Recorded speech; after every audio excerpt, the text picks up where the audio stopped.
Assalamualaikum warahmatullahi wabarakatuh. Saya akan menyampaikan koneksi antar materi tinjauan ulang modul 3.1 tentang pengambilan keputusan berbasis nilai-nilai kebajikan sebagai pemimpin.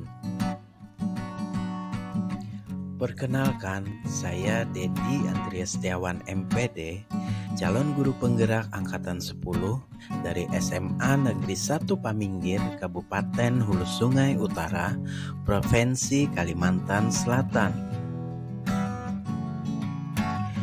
Pertanyaan pertama, bagaimana filosofi Ki Hajar Dewantara dengan Pratap Triloka memiliki kaitan dengan penerapan pengambilan keputusan sebagai seorang pemimpin? Filosofi Ki Hajar Dewantara ing ngarsa Songtolodo, ing madya Mangonkarso, dan Tutwuri Handayani dengan Pratap Triloka yaitu memiliki makna mendalam yang dapat kita jadikan landasan dalam setiap pengambilan keputusan, yaitu keputusan yang selalu berpihak kepada murid. Sebagai pemimpin, dalam mengambil keputusan seharusnya pertama, memberikan teladan dan contoh akan keputusan yang bijak, menjadi teladan yang patut ditiru, ing ngarsa Songtolodo. Yang kedua, mampu memberdayakan dan membangun kerukunan, menyemangati, membuat orang lain memiliki kekuatan demi memperbaiki kualitas diri mereka, ing madya Mangonkarso. Yang ketiga, mampu mempengaruhi dan mendorong semangat, meningkatkan kualitas agar selalu menjadi lebih baik, Tutwuri Handayani. Berikutnya yang kedua, bagaimana nilai-nilai yang tertanam dalam diri kita berpengaruh kepada prinsip-prinsip yang kita ambil dalam pengambilan suatu keputusan. Guru sebagai pendidik harus memiliki nilai-nilai positif yang mampu menciptakan pembelajaran yang berpihak pada murid, seperti mandiri, reflektif, kolaboratif, inovatif, serta berpihak pada murid. Nilai-nilai tersebut akan mempengaruhi dalam pengambilan keputusan sesuai dengan situasi yang dihadapi, dengan mempertimbangkan 3 prinsip dalam pengambilan keputusan. Yang ketiga, bagaimana materi pengambilan keputusan berkaitan dengan kegiatan coaching, bimbingan yang diberikan pendamping atau fasilitator dalam perjalanan proses pembelajaran kita, terutama dalam pengujian pengambilan keputusan yang telah kita ambil. Apakah pengambilan keputusan tersebut telah efektif? Masihkah ada pertanyaan-pertanyaan dalam diri kita atas pengambilan keputusan tersebut? Hal-hal ini tentunya bisa dibantu oleh sesi coaching yang telah dibahas pada sebelumnya.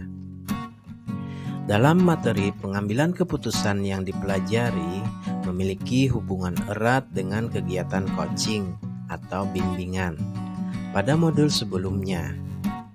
Pada proses coaching, kita membantu coachee dalam menentukan atau pengambilan keputusan. Sedangkan pada modul ini kita merefleksikan apakah keputusan yang kita ambil dapat dipertanggungjawabkan, menjadi solusi yang terbaik, ataukah justru akan menimbulkan masalah di kemudian hari. Dalam pembelajaran pengambilan keputusan ini, kita diberikan panduan tentang 4 paradigma, 3 prinsip, dan 9 langkah pengujian keputusan yang kita ambil. Pertanyaan keempat, bagaimana kemampuan guru dalam mengelola dan menyadari aspek sosial emosionalnya akan berpengaruh terhadap pengambilan suatu keputusan, khususnya masalah dilema etika. Kemampuan guru dalam mengelola dan menyadari aspek sosial emosional sangatlah penting, terutama dalam mengelola kasus dilema etika. Guru yang memiliki kemampuan dalam mengelola dan menyadari aspek sosial emosionalnya akan memiliki kesadaran diri untuk memahami perasaan, emosi, dan nilai diri sendiri. Memiliki manajemen diri sehingga mampu mengelola emosi dan perilaku. Memiliki kesadaran sosial sehingga mampu memahami sudut pandang dan dapat berempati dengan orang lain. Memiliki keterampilan berelasi sehingga dapat berkomunikasi dengan lebih efektif dan dapat mengambil keputusan yang bertanggung jawab.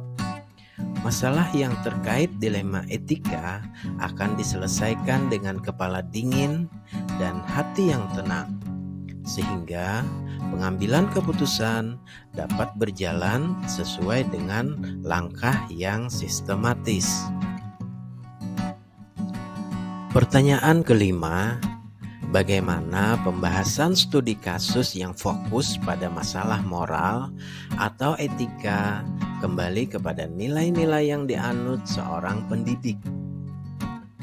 Pembahasan studi kasus yang fokus pada masalah moral atau etika dapat melatih ketajaman dan ketepatan dalam pengambilan keputusan, sehingga dapat dengan jelas memberikan antara dilema etika ataukah bujukan moral. Seorang pemimpin ketika dihadapkan dengan kasus-kasus yang fokus terhadap masalah moral dan etika, baik secara sadar ataupun tidak, akan terpengaruh oleh nilai-nilai yang dianutnya. Keputusan yang diambil akan semakin akurat dan menjadi keputusan yang dapat mengakomodir kebutuhan murid dan menciptakan keselamatan dan kebahagiaan semua pihak berdasarkan nilai-nilai kebenaran dan kebajikan. Jika nilai-nilai yang dianutnya adalah nilai-nilai yang positif. Selanjutnya yang keenam, bagaimana pengambilan keputusan yang tepat tentunya berdampak pada terciptanya lingkungan yang positif, kondusif, aman, dan nyaman. Pengambilan keputusan yang tepat tentunya akan berdampak positif pada terciptanya lingkungan yang positif, kondusif, aman, dan nyaman. Pengambilan keputusan yang tepat harus dilakukan dengan cara yang tepat pula, disesuaikan dengan situasi yang terjadi dengan berlandaskan nilai-nilai kebajikan universal, berpihak pada murid, dan dapat dipertanggungjawabkan.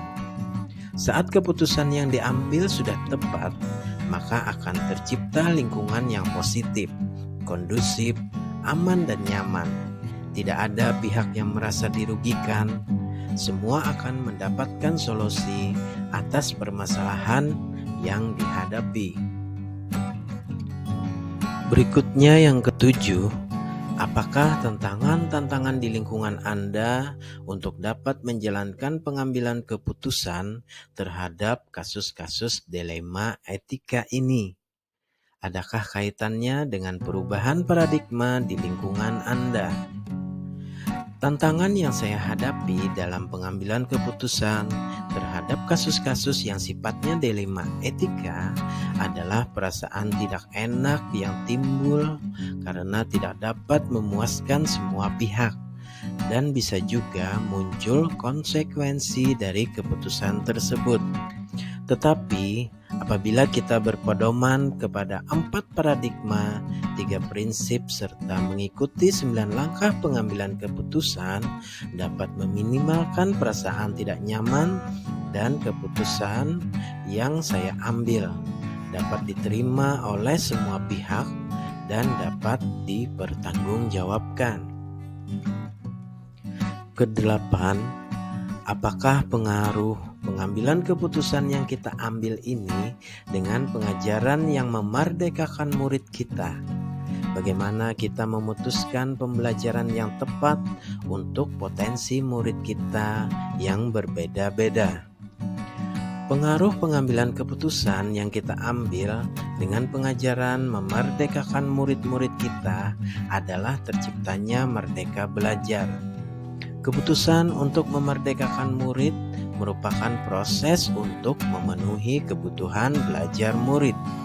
Untuk memutuskan pemenuhan belajar murid dengan menggunakan pembelajaran berdiferensiasi. Selanjutnya pertanyaan ke-9. Apakah pengaruh pengambilan keputusan yang kita ambil ini dengan pengajaran yang memerdekakan murid-murid kita? Bagaimana kita memutuskan pembelajaran yang tepat untuk potensi murid kita yang berbeda-beda? Pengaruh pengambilan keputusan yang kita ambil dengan pengajaran memerdekakan murid-murid kita adalah terciptanya Merdeka Belajar.